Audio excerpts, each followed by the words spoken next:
इस वीडियो में हम पढ़ेंगे एक्सियम्स पढ़ेंगे on adjacent angles, a couple of axioms on adjacent angles and one theorem on vertically opposite angles.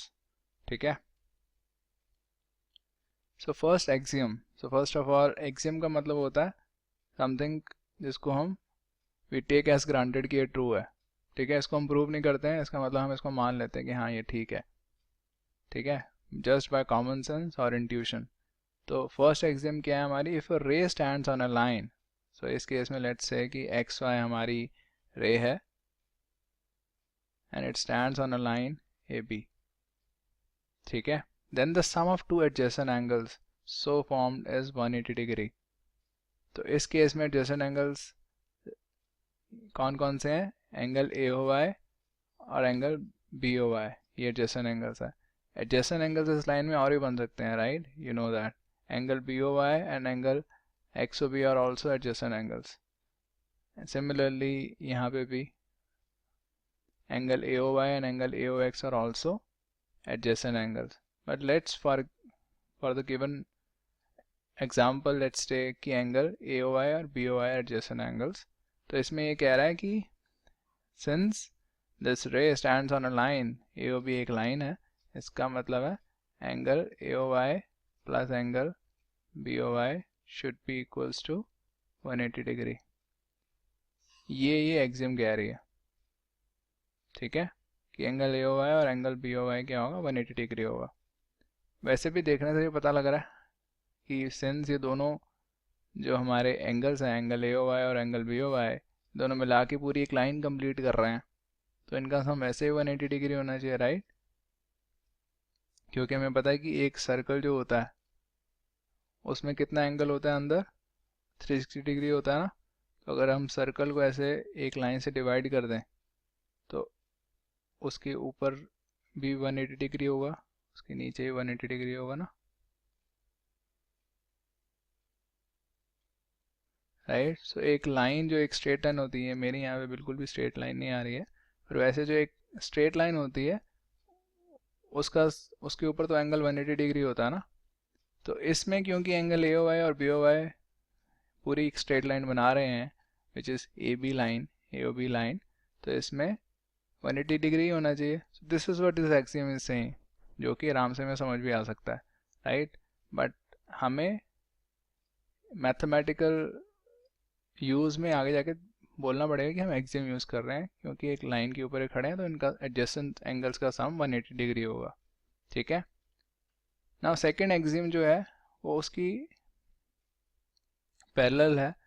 तो ये क्या कहती है कि अगर दो एडजेसेंट एंगल्स का सम 180 डिग्री है, ओके, सो इस केस में जैसे एंगल ए ओ वाई और angle B O Y 180 degree है, इन दोनों का sum, it means that the non common arms of the angles, तो इसमें कॉमन आर्म कौन सी है, ओ आई, और नॉन कॉमन आर्म्स कौन सी हैं इन दोनों एंगल्स की, ओ ए एंड ओ बी. सो ये कह रहे थे the non common arms of the angles form a line. Non common arms हमारी थी ए ओ एंड ओ बी. सो ये कह रहा है then these form a line, which means AOB is a line. When can we say that? If angle AOI plus angle BOI is equals to 180 degree. अगर हमें ये पता लग जाए कि एंगल AOI और एंगल BOI 180 डिग्री है, तो हम ये कह पाएंगे कि AOB is a line. ठीक है, this is what it is saying. First exam में हमने क्या पढ़ा था कि अगर हमें ये पता है कि AOB is a line, then we can say that and this thing. इस केस में हम उसके रिवर्स कह रहे हैं कि अगर हमें ये पता है कि एंगल AOI और एंगल BOI 180 डिग्री है, तो इसका मतलब AOB is a line. तो वैसे भी अगर सोचा जाए कि अगर ये दोनों मिला के 180 डिग्री हैं, तो ये तो लाइन ही होनी चाहिए ना, क्योंकि लाइन के ऊपर ही 180 डिग्री बनता है, राइट. सो अगर लेट्स से कि अगर ऐसे होता, ये हमारा y हो गया, ये लेट्स से ऐसे होता,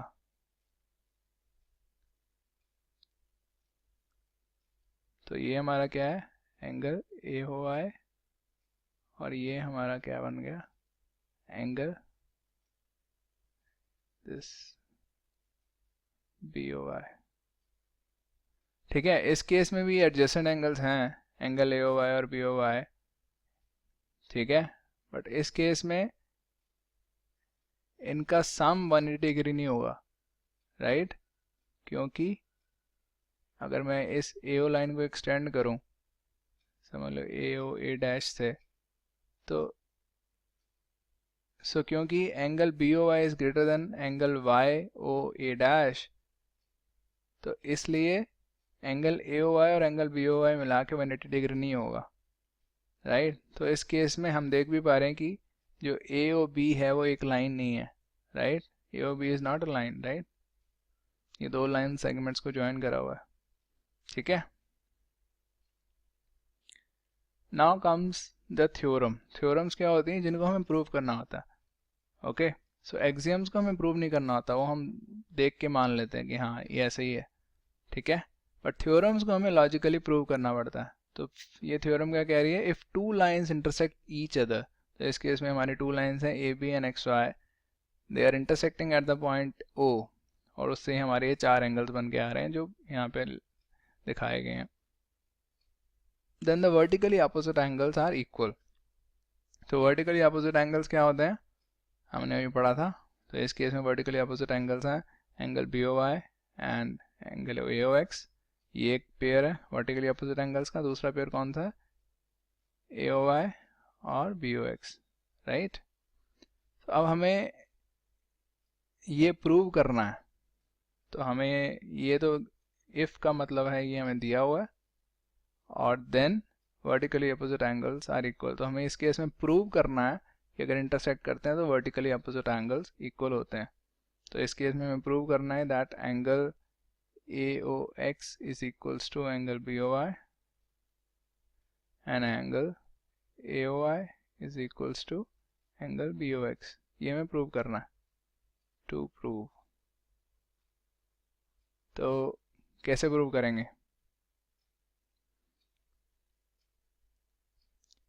तो हम सोचेंगे कि हम क्या यहाँ पे एडिशनल इन्फॉर्मेशन यूज़ कर सकते हैं जो हमें हेल्प करे यहाँ पे, राइट? ये हमें सोचना पड़ेगा ना अगर हमें प्रूव करना है तो हमें क्या इसमें इंफॉर्मेशन हमारी एक्स्ट्रा हेल्प कर सकती है बाहर से। तो यहाँ में जो इन्फॉर्मेशन यहाँ पे हेल्प कर सकती है वो है एडजेसेंट एंगल्स की, जो हमने एक्सियम पढ़ी थी। ओके, कि अगर दो एडजेसेंट एंगल्स एक लाइन पे हैं, राइट, एक ही लाइन पे दोनों लाई करते हैं, तो उसमें उनका सम कितना होता है? 180 डिग्री। तो इसमें हमें ये दिख रहा है AB लाइन पे कौन कौन से हैं? AOI plus BOI is equals to 180 degree. ये AB लाइन पे है ना? तो ऐसे अगर हम XY लाइन देखें, वहाँ पे कौन से हैं? Angle BOI plus angle BOX is equals to 180 degree, right? ये हमने एक्सियम्स पढ़े थे, इस वजह से हम कह पा रहे हैं एडजेसेंट एंगल्स के, राइट? वैसे भी देख के ही पता लग रहा है, but using axioms also we can see that. Now from these two equations we can equate these things,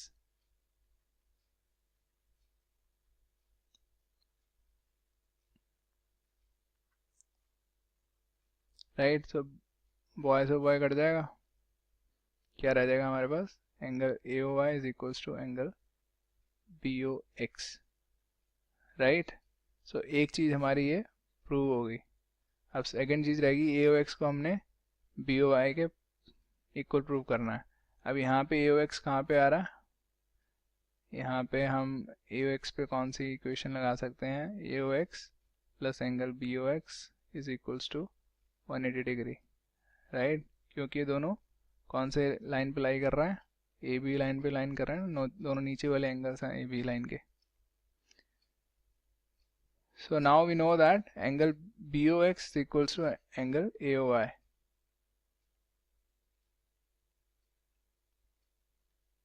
तो ये हो गया 180 डिग्री।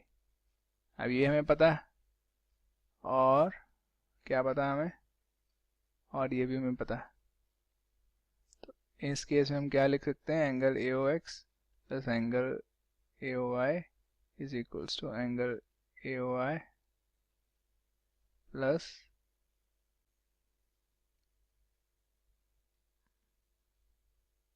ये लिख सकते हैं। तो इसमें क्या होगा, ए ओ वाई से ए ओ वाई कट जाएगा, क्या बचेगा हमारे पास, angle E O X is equals to angle B O X. ये हमारा सेकेंड भी प्रूव हो गया, कुछ तो गलती कर दी, ये अभी एंगल बी ओ एक्स नहीं है, ये बी ओ वाई है, राइट। सो ये हमें प्रूव करना था, A O X equals to B O Y. So ये भी प्रूव हो गया हमारा, ठीक है। सो यहाँ पे जो मेन चीज़ है वो समझने की ये है कि हमने कैसे प्रूव किया। सो यहाँ पे हमने 3 स्टेप्स फॉलो करे हैं, which is very important to understand कि हमने प्रोसेस क्या फॉलो करी है, कि कैसे तुम्हें सोचना चाहिए। सो फर्स्ट हमने क्या करा था, पहले हमने स्टेटमेंट को समझा जो हमें दिया हुआ है, क्वेश्चन कह लो इसको, थ्योरम कह लो, जो मर्जी कह लो। तो पहले हमें जो दिया हुआ है उसको हमने समझा, उन वर्ड्स को समझा कि उन वर्ड्स का मतलब क्या है, ठीक है। फिर उसके बाद हमने सेकंड स्टेप क्या करा, हमने सेकंड स्टेप में देखा हमें मैथमेटिकली हमें चाहिए क्या, राइट। सो हमने सेकंड स्टेप क्या था, उस क्वेश्चन को हमने मैथमेटिकली देखा कि हमें दिया क्या हुआ है और हमें चाहिए क्या, ठीक है। That was the second step. Third step में हमने देखा कि हम यहाँ पे क्या एडिशनल इन्फॉर्मेशन लेके आ सकते हैं और उसको यूज़ करके हम इसे कैसे सॉल्व कर सकते हैं, राइट। तो हमने यहाँ पे जो इन्फॉर्मेशन जो एक्स्ट्रा लेके आया था वो ये थे कि एडजेसेंट एंगल्स की जो एक्सियम्स हमने पढ़ी थी कि दोनों एडजेसेंट एंगल जो एक ही लाइन पे लाई करते हैं, स्ट्रेट लाइन पे, उनका सम 180 डिग्री होता है, right. That is the third step. तो फर्स्ट स्टेप इज कि अंडरस्टैंड करो कि लिखा क्या हुआ है, उसके एक एक वर्ड को समझो। देन उसका सेकंड स्टेप आता है कि अच्छा आप समझ लिया उन वर्ड्स को, उसके बाद उसको मैथमेटिकली लिखो कि अच्छा ये क्या कह रहा है और इसके बाद हमें चाहिए क्या। देन उसके बाद थर्ड स्टेप में आता है कि अच्छा मैं कौन सी इन्फॉर्मेशन एक्स्ट्रा यूज़ कर सकता हूँ, जो मैंने थ्योरम्स, एक्सियम्स या फार्मूलाज मैंने जो पढ़े हुए हैं वो यहाँ पे कौन से अप्लाई हो सकते हैं, so that I can get to what I want, ठीक है। So this is a 3 step process that you can use in every question, ठीक है। कोई भी क्वेश्चन में तुम ये 3 स्टेप प्रोसेस यूज कर सकते हो, ठीक है।